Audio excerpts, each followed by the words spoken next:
رجعنا لكم مرة تانية مشاهدينا وفقرتنا وملتقى الدورة التاسعة لملتقى بناة مصر، وهنتكلم طبعا عن الملتقى، وهو كان تحت رعاية الدكتور مصطفى مدبولي رئيس مجلس الوزراء، وفود عربية وإفريقية، وأيضا كان هناك بعض الوفود الأجنبية اللي كانت موجودة في هذا الملتقى. كان تواجد وزاري موسع في هذا المجال، كل الوزارات المنوطة بهذا الموضوع. ويمكن اتكلمت وقلت في الأول إنه في حالة من التطوير الكبيرة جدا في حالة العمران والتنمية العمرانية، شايفينها في طرق، وشايفينها في كباري، شايفينها في بنية تحتية، شايفينها في مدن الجيل الرابع اللي احنا شايفينها، سواء مدن سكنية أو سياحية. شايفين طفرة في هذا العمران والتطوير العمراني. ازاي ان احنا نصدر كل هذه الروعة وهذا الجمال الداخلي إلى الخارج. هنتكلم أكيد في تفاصيل كتير، وهنتكلم كمان عن المنصة اللي تم إطلاقها علشان يبقى في فرص للشركات الاستثمارية والشركات المصرية إنها تظهر هذا الجمال زي ما قلت في الداخل، لا كمان تظهره في الدول الخارجية ودول الإقليم. بيسعدنا وينورنا في فقرتنا ضيفي الأستاذ مجدي منصور، خبير التنمية العقارية والعمرانية. أهلا وسهلا بحضرتك. أهلا بك. يعني خلينا في البداية كده نتكلم بشكل عام عن الملتقى، وبعدين ندخل في التفاصيل. طبعا الملتقى ده الدورة التاسعة، فاحنا بنتكلم في نجاح. كون ان منظومة مصر من 2014 تبنت الملتقى وبدأت بيه من 2014 ل 2024، ان احنا نحس بالنجاح اللي حصل في البنية التحتية المصرية، وكمان عايزين نصدر ده للخارج زي ما حضرتك اتشرفتي وقلتي، فده نجاح. انا النهارده بتكلم عن دولة مصرية عندها اكتر من 24 مدينة جديدة تخص الجيل الرابع، وكلها توسعات وامتدادات كانت مهمة جدا في الفترة الأخيرة، وبتبين قد ايه ان الدولة المصرية تبنت اللغة العقارية او الفكر العقاري، وهو بالفعل يعتبر من اهم القرارات اللي خدتها الدولة وقيادتها، متمثلة طبعا في سيادة الرئيس ومعالي سيد رئيس الوزراء. وعشان كده النهارده الملتقى لما ظهر ما بقاش احنا كمان لوحدينا، احنا بنتكلم عن دولة كبيرة زي دولة المملكة العربية السعودية متواجدة في الملتقى، العراق متواجدة في الملتقى، ليبيا متواجدة في الملتقى.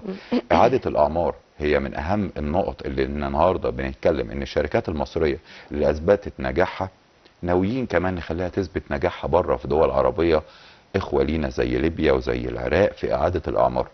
كل الناس شايفة قد إيه النجاحات اللي حصلت في مصر في الفترة الأخيرة، بتحاول تصدر ده أو تستورد ده لنفسها. دولة زي ليبيا دولة جوار ودولة مهمة جدا بالنسبة لنا، فبنتكلم النهارده لما تستعين بالشركات المصريه لانها عارفه قد ايه النجاحات اللي حصلت في البنيه التحتيه، تعالى اديني ده عندي في ليبيا، انا محتاجه دوت. لما نيجي نتكلم عن دوله زي العراق، اول حد ترجع له هي الدوله المصريه، هي عارفه قيمه الدوله المصريه والنجاحات اللي عملتها الشركات المصريه الكبرى في بنيه تحتيه قويه، في اساسيات قويه، في توسعات قويه. فبالتالي النهارده انا دولتين زي دول اول حد رجعوا له كانت طبعا الدوله المصريه بقيادتها الحكيمه. بلس ده او بالاضافه لده كمان عندنا دوله اخت وشقيقه الدوله السعوديه. النهارده برضو احنا بنلمس ان في برضو اعاده اعمار، وفي مناطق كتير فيها توسعات في السعوديه بيعاد اعمارها، فبرضو لجوءها لمصر او ان هي تستعين بمصر في المواقف اللي زي ديت معناه قد ايه دور مصر الحساس في التواجد العقاري وفي البنيه التحتيه. زي ما قلت لحضرتك في البدايه ان الملتقى يكون في المره التاسعه او ده بينعقد للمره التاسعه، معناه نجاح المنظومه وان هو مكمل في طريقه، وان شاء الله باذن الله يكون التاسعه والعشره والعشرين كمان باذن الله. استاذ مجدي، حضرتك اتكلمت عن الوفود العربيه عفوا المتواجده، في كمان وفود افريقيه. مظبوط. وانا سمعت جزء من الملتقى انه قالوا انه كمان كان في وفود اجنبيه، يعني بعيدا عن الافريقيه والعربيه ودول الخليج، كان في وفود اجنبيه متواجده. لو حضرتك تكلمني عن التواجد الافريقي كمان في هذا الملتقى، وعلى كمان المؤسسات والوزارات المنوطه بهذا الموضوع، مثلا زي الدكتوره منال عوض مثلا كوزيره للتنميه المحليه، وزير الاسكان وغيره، التواجد ده اللي كان موجود في هذا الملتقى هو حاجه بتظهر دورنا الاقليمي، بتظهر دور مصر الاقليمي افريقيا عربيا دوليا، ده كله بيؤثر على السوق المصريه وبيثبت نجاحنا. احنا لسه كان عندنا من حوالي 4-5 ايام في مؤتمر كبير، مؤتمر عقاري كبير او ملتقى عقاري كبير برضو زي سيتي سكيب، بيبين اظهار المشاريع العقاريه اللي موجوده في مصر. فبتلاقي في عندك ناس جايه من كل دول العالم تقريبا، الدول العربيه والافريقيه بتحضر مكان زي دوت عشان يشوفوا الشركات المصريه وصلت لايه، يشوفوا النجاحات اللي حصلت. ده بيبين قد ايه ان احنا ماشيين على خطه واضحه. من المفترض ان شاء الله باذن الله زي ما قال سياده الرئيس 2030 احنا نشعر بشكل قوي في نجاحات الخطه ديت.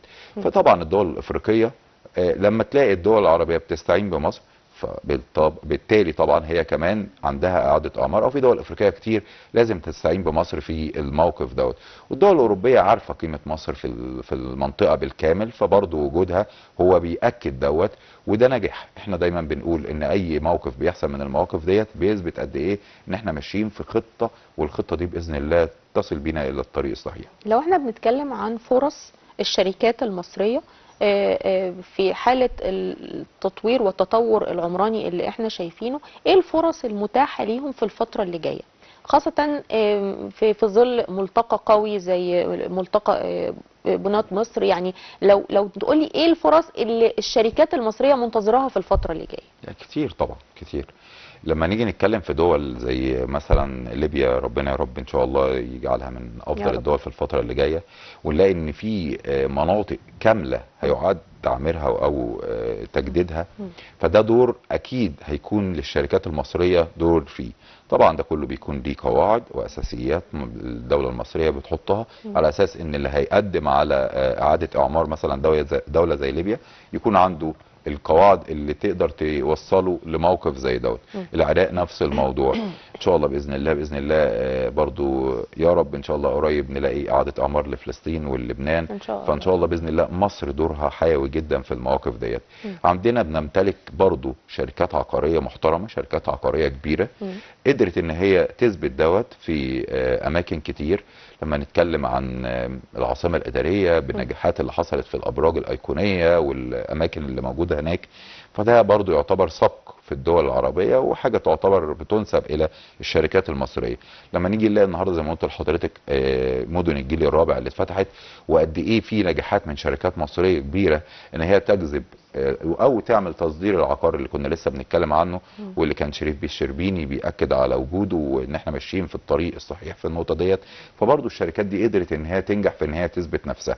ده احنا النهارده بنحاول ان احنا نظهر نجاحاتنا للمنطقه بالكامل. صحيح. والشركات العقاريه المحترمه اللي قدرت تثبت دوت من حقها ان هي يكون لها دور في تصدير العقار للدول الاشقاء سواء الدول العربيه او الافريقيه، وده بيثبت نجاحنا الحمد لله رب العالمين، وان احنا ماشيين على الطريق اللي المفروض ان باذن الله ان احنا نروح بيه لنقطه اكبر من كده. احنا عندنا مساحات واسعه في مصر، عندنا الحمد لله رب العالمين مدن جديده صحيح. اتفتحت هتعمل امتداد عمراني صحيح. ناجح جدا في المنطقه في الفتره اللي جايه.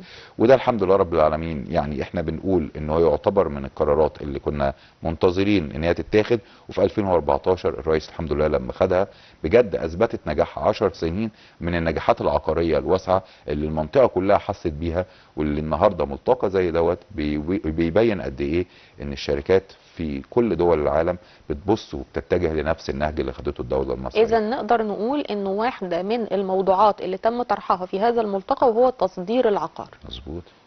هذا المصطلح ممكن يكون غريب شويه على سمع الناس، انا اصدر عقار ازاي؟ لو حضرتك توضح لي برضو لكل المشاهدين اللي بيتابعونا يعني ايه تصدير العقار؟ تصدير العقار بيكون ليه شقين. انا عندي النهارده الشق الاول ان الناس تشوف النجاحات اللي متواجده عندي وممكن تيجي تستثمر عندي. ويمكن احنا كنا بعيد شويه عن دول المنطقه اللي بتحاول تعمل الاستثمارات بالشكل العقاري. في بعض الدول زي الامارات زي تركيا بتبدا تدي الجنسيه او تدي اقامات نتيجه الاستثمار العقاري عندها، وده بيشجع الاستثمارات وبيجذب الى العملات الاجنبيه. فاحنا في البدايه بدانا نعمل دوت، فبالتالي هيبقى حق عندي النهارده تصدير عقار عباره عن شراء بالعملات الاجنبيه من الدول الاخرى، وده هيثبت نجاح ان انا النهارده دخلت مورد جديد للعملات الاجنبيه لمصر. ده رقم واحد. رقم اتنين واللي بيحصل في الملتقى ان انا النهارده بما انك انت ناجح عندك في مكانك وقدرت ان انت تثبت نجاحك، طب استاذنك تعالى اعمل ده عندي. فبتيجي الشركات او بتيجي الدول اللي متواجده في بعض المناطق محتاجه اعاده اعمار او محتاجه ان هي تظهر شكل عقاري جديد، تستعين بالدول اللي نجحت في النقطه ديت. بفضل الله احنا في اخر 10 سنين بنثبت ان احنا نصلح ان احنا نصدر العقار لكل دول المنطقه. وده اللي حصل في الملتقى، ان النهارده هم بيستعينوا بمصر علشان تصدر لهم العقار. عايزين يعملوا مدن سياحيه، مصر. عايزين يعملوا مدن عقاريه متوسعه او بشكل كبير، مصر. عايزين يعملوا ابراج وشكل جديد عندهم، مصر. عايزين يعملوا النهارده وضع مختلف في البنيه التحتيه، مصر. عايزين يعملوا كباري زي ما بيحصل دلوقتي في ليبيا، ان كل الكباري اللي بتتعمل والروابط اللي بتتعمل في ليبيا بتعملها شركات مصريه، مصر. فبالتالي هو ده تصدير العقار اللي كان مرتقب ان احنا نوصل له. الحاجتين، رقم واحد تعالى اشتري عندي، دخل لي عمله صعبه. رقم اتنين، انا اصلح ان انا اجي اعمل اعاده اعمار عندك. فبفضل الله ده حصل، ومصر هي اللي بتبدا تعمل ده بالفعل. لو احنا بنتكلم يا استاذ مجدي على فكره انه الظروف الاقتصاديه العالميه، ومصر جزء من العالم وكانت متاثره وكلنا كنا متاثرين، يعني العالم كله متاثر اقتصاديا، ولكن مع هذا احنا بنتحدى الصعاب. ملتقى زي ده يعني تشعر وكأن الأمور يعني الاقتصادية عادية جدا. فكرة ان انا اقيم ملتقى حتى بغض النظر عن الظروف الاقتصادية، حضرتك شايف ده ازاي؟ شايف ان احنا بنبعت رسالة لكل دول العالم، وخصوصا الاعداء منهم، ان مصر الحمد لله رب العالمين قادرة تقف على رجلها في عز اصعب الظروف. وده اللي احنا عرفنا مؤخرا، ان احنا ما كناش، ممكن بعض الناس في مصر ما كانتش تعرف دوت. احنا بنعمل ايه؟ احنا بنبني، احنا بنبني. ده في هنا وفي هنا وفي هنا وفي هنا وفي حرب وفي ضرب وفي بس في عز كل الكلام ده احنا بفضل الله بنبني. وده الحمد لله رب العالمين نجاح. زي ما حضرتك بتقولي، في ظروف اقتصادية صعبة بيمر بيها العالم كله، مش بس الدول العربية او مش بس المنطقة عندنا. لكن في ظل دوت ان احنا نقدر نخرج باي حاجة ايجابية، ومنها التوسعات العمرانية والتوسعات العقارية. وان احنا النهاردة عندنا حاجة، يمكن انا دايما بقول ان السلاح البشري ده سلاح قوي جدا. وصلنا 100 و120 مليون.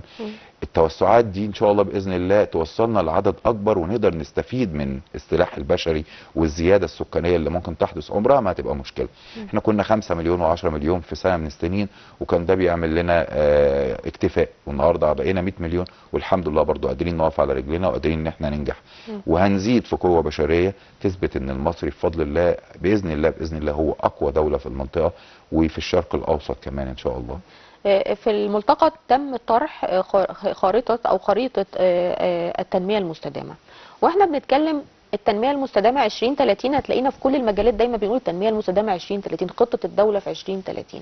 مجال الاستثمار العقاري جزء مهم من خطة الدولة في التنمية المستدامة 2030. مظبوط. ده قرار خده سيادة الرئيس طبعا، ان احنا في 2030 باذن الله هيكون عندنا التنمية المستدامة هي الشعار الاول في خطة 2030. وده اللي احنا عايزين نوصل له. يعني انا النهاردة عندي تقريبا في كل محافظة اكتر من 200-300 الف مدينة او فدان توسعات في المدن الجديده. غرب القاهره مثلا عندي هنا بنتكلم في سفنكس الجديده، زايد الجديده، اكتوبر الجديده، حدائق اكتوبر، مدن جديده كلها او معظمها يخص الجيل الرابع. بنتكلم في كل منطقه تقريبا، في المنصوره الجديده، في دمياط الجديده، في اسوان الجديده، في سوهاج الجديده. كل ده اللي بيحدث دوت بيبين ان احنا باذن الله في خطه التنميه المستدامه في 2030 ان نوصل لمرحله ان الاجيال الرابعه من المدن الجديده تظهر للعلن، ويبقى ده كله متواجد. ويمكن شريف بالشربيني بصراحه بنشكر دايما شغله، وهو شغال على قدم وساق، وكل المناطق اللي هو منوطن على العمل بيها في شغل بشكل قوي جدا، سواء في البنيه التحتيه بتاعتها، سواء في الروابط. الروابط دي حاجه مهمه جدا جدا. تقريبا عندنا روابط دلوقتي بتربط مصر من شرقها لغربها. فده فرق كتير جدا جدا في اظهار التوسعات اللي بتحدث في مصر، وبيقرب ان شاء الله باذن الله حلم 2030. لو بنتكلم عن، حضرتك اشرت للقوى البشريه وقلت نزيد كمان ونستغل القوى طبعًا البشريه. طبعًا. خلينا نتكلم كمان عن انه اذا كنا بنتكلم عن التشييد والبناء، ففي صناعات تكميليه لهذه الصناعة. لو حضرتك تكلمنا عنها، وهنا كمان بنطرح كمان فرص عمل أكتر إذا كنا يعني العملية تتوسع، مش مجرد تشييد وبناء، لا ده في صناعات أخرى مكملة. خليني اقول لحضرتك حاجه مهمه قوي. هو من افضل الحاجات اللي بتظهر النجاحات الدول منها مثلا التشييد والبناء. التشييد والبناء بيظهر ايه؟ بيظهر النهارده ان حضرتك عندك اكتر من مجال بيستفاد من الدخول المجال ده الى العالم. يعني عندي النهارده في طرق وكباري، ادي استفاده. في عندي مستشفيات، طبعا في اي مدينه جديده لازم هيكون في مستشفيات. طبيعي جدا في اي مدينه جديده لازم هيكون في مدارس. طبيعي جدا في اي مدينه جديده لازم هيكون في جامعات. طبيعي جدا في اي مدينه جديده لازم هيكون في نوادي. طبيعي جدا في اي مدينه جديده لازم في خدمات. طبيعي جدا في اي مدينه جديده لازم في لاندسكيب وفي مصانع هتكون قريبه من المناطق ديت. فانت بتتكلمي عن مجال تقريبا بيشمل كل المجالات. هو وجوده بيدي فرص عمل تقريبا لكل المجالات اللي بتحيط بيه. وده النجاح ان احنا نتخذ من المجال العقاري خطة دولة ان هو بيخدم كل المجالات التانية، فبالتالي كله بيخدم بعضه. ومن هنا بيظهر الفرص اللي بتظهر للعالم، فرص العمل اللي بتبدا النهارده تخدم كل المجالات تقريبا كل المجالات. مفيش اي مجال النهارده بيخرج بره مجال البنيه التحتيه والعقاريه اللي بيبدا يخدم على الدوله بالكامل يعني. طيب لو انا بتكلم في المنصة اللي تم اطلاقها، ان احنا نقدر كمان من خلال المنصة دي ان احنا يكون في فرص عمل اكتر للشركات المصرية، وان تظهر التجربة المصرية الحديثة في التنمية العمرانية، ويعني نطلقها من الداخل إلى الخارج وإلى العالم الخارجي. المنصة ودورها اللي هيعود على فرص أكتر لشركاتنا الاستثمارية لازم أو الشركات المصرية. مظبوط، لازم يبقى عندي منصة بتعرض شغلي. اي مكان واي منظمه صغيره النهارده تقول لك انا بعمل ويب سايت. طب انت بتعمل ايه الويب سايت؟ انا بعمل ويب سايت عشان اعلن شغلي عليه، اظهر شغلي عليه. طيب انا كدوله لازم يبقى عندي منصه اظهر شغلي عليه، ابدا اصدره زي ما اتكلمنا في اول البرنامج عن تصدير العقار.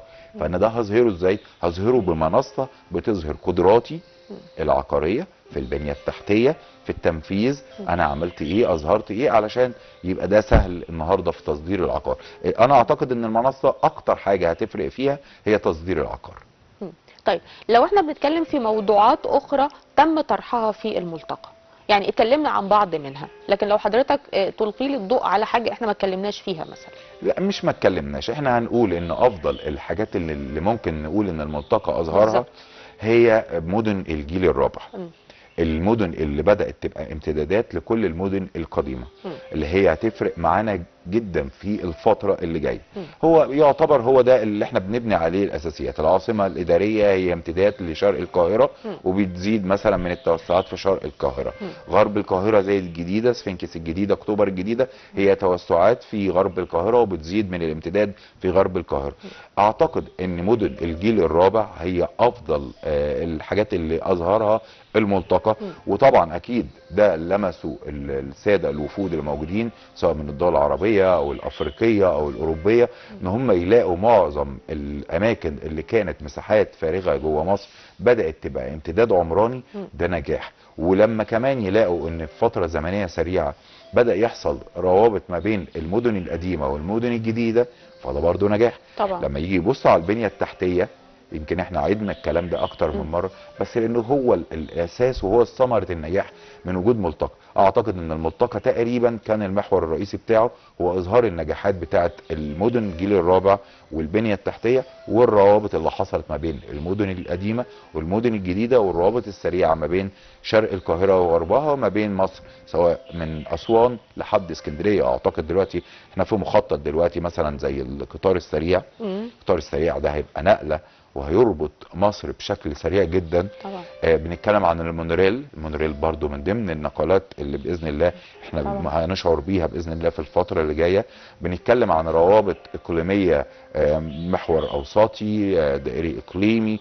كل الروابط ديت اعتقد ان كل الدول لما شافتها انا عايز ده، فبدا يبص ان ده نجاح عندي جوه مصر، فبدا الملتقى يظهره. من هنا بدات تحصل زياره الدول والوفود واحساسهم بان في نجاح بيحدث في مصر. التطوير العمراني بيشمل ايه؟ يعني القفزه اللي حصلت في التطوير العمراني، يعني اكتر الاشياء الواضحه في التطور في الشكل الخارجي، التطور في الشكل الداخلي. يعني لو تكلمني في العمران عموما، في المناطق السكنيه، في مدن الجيل الرابع. بصي، هو دايما بنقول ان البدايه بتكون بالشعب البسيط او بالناس البسيطه، فعشان كده دايما بنلاقي في التطوير العمراني اول ما يحدث هو الدوله بتبدا تعرض الوحدات الاسكان الاجتماعي، وده بيحدث بالفعل تقريبا في معظم المدن الجديده. فبنلاقي عندي مثلا في اكتوبر الجديده في كتير وحدات سكنيه بتتعرض علشان يستفاد منها محدود الدخل او متوسطي الدخل. فده بيعتبر اول حاجه النهارده انا كدوله بظهر دوري في مساعده الشباب ومساعده الناس اللي بتحتاج وحدات عقاريه. فبالتالي ده يعتبر ناجح. من هنا بيبدا الاستفاده من تواجد التوسعات العقاريه اللي بتحدث. فاول حد بيستفاد دايما عندنا في دولتنا نقدر نقول هو الشباب العاديه والناس العاديه ومحدودي الدخل. فده ادي استفاده. يبقى انا النهارده وفرت وحدات لمحدود الدخل ولمتوسطي الدخل اللي كانوا عمالين يقولوا احنا مش لاقيين وحدات. لا، الدوله بتقول لهم يعني هو فعلا هناك اماكن لمحدود الدخل يستطيع ان هو يعني يدفع مقدم هذا المكان وباسعار مخفضه. يعني حضرتك اللي في المجال اكتر واللي تقول لنا. عندنا يعني احنا تقريبا داخلين على الاعلان ال 17 او ال 18 اللي هينزل العلن تقريبا في خلال شهرين تقريبا.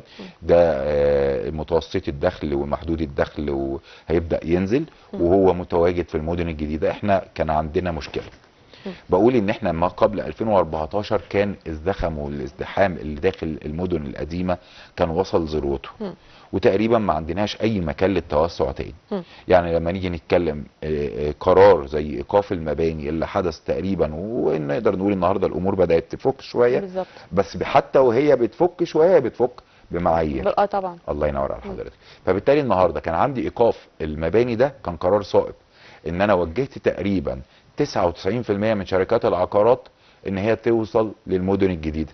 تعالى بدل ما تيجي النهارده، يمكن انا في احد البرامج كانوا استضافوني من اكتر من 3 سنين، قلت ده قرار صائب جدا ان هو النهارده انا اكون بقفل الشغل العشوائي عشان افتح الشغل اللي بطرق سليم. هو ده زعل ناس كتير. هو مش زعل ناس يعني كتير. اصحاب الاماكن يعني اللي ممكن يفكر ان هو يبني او يعمل اي حاجه، فدي كانت يعني في فتره من الفترات كانت يعني واقفه في طريقهم. يعني القوانين دايما بتكون هي الحل الصحيح. طبعا القوانين، احنا النهارده في اي مكان في قوانين، القوانين هي اللي بتحكم كل الخطوات. وزي ما حضرتك اشرت انه حتى لما هنرجع في شروط وفي قيود، الدنيا مش هتبقى مفتوحه بالشكل ده فتح الدنيا في المدن الجديده. فالنهارده تعالى حط ايدك في ايدي، انا محتاج شغل مقاولات. انت ما عندكش شغل في منطقتك، تعالى ما انا محتاجك اصلا. انا ببني مدن جديده المتوسطي الدخل والمحدود الدخل، تعالى اشتغل معايا. طيب بلاش كده، تعالى انا عندي اماكن استثماريه جديده بتتوسع، تعالى حط ايدك معايا. فبدا النهارده حتى اللي ما كانش لاقي شغل، على فكره والله يمكن انا لمست دوت في التعامل مع بعض الشركات العقاريه، وضعهم قبل ايقاف المباني وهم بيبنوا في المدن القديمه وفي العشوائيات حاجه، والنهارده وهو بيبني في التوسعات حاجه تانية نهائيا. هو ما كانش عارف دوت، زي الاب اللي ممكن يعاقب ابنائه ويحرمهم من حاجه بس هم ما يعرفوش قيمه دوت، هو بيعمل لهم حاجه افضل. فتيجي تشوف الابناء بعد كام سنه تلاقيهم بقوا في حياه افضل. النهارده لما تيجي تشوف الشركات العقاريه دي، بعد ما كان مكتب صغير في عماره بيبنيها في منطقه عشوائيه، لا ده بقى شركة عقارية وبقى عنده تيم وبقى عنده ناس اكتر. بعد ما كان 3 4 بيبيعوا له العمارة، لا النهارده 30 و40 و50 عامل متواجدين عنده. ففي استفادة، وهو نفسه كمان استفاد من دوت وطور من نفسه وبدأ يبقى شركة كبيرة. وممكن يكون احد الشركات اللي كان مقفول عليها العمل ده النهارده متواجد في الملتقى، وهيبدا يتفتح له شغل في ليبيا، في العراق. وهو ده الهدف، انه الشركات المصرية تشتغل. مزبوط. والهدف الاكبر كمان ان احنا نصدر العقار المصري. مزبوط. والتجربة مزبوط. المصرية من الداخل الى الخارج، ويعني ننتشر مش بس في افريقيا ولا في الدول العربيه ودول الخليج، لكن في العالم كله. مزبوط. انا بشكر حضرتك لوجودك معانا، بشكر ضيفي الكريم اللي نورنا الاستاذ مجدي منصور، خبير التنميه العقاريه والعمرانيه. نورتنا في نهارك سعيد. وخلونا نروح لفاصل ونرجع ومكملين معاكم ونهاركم سعيد.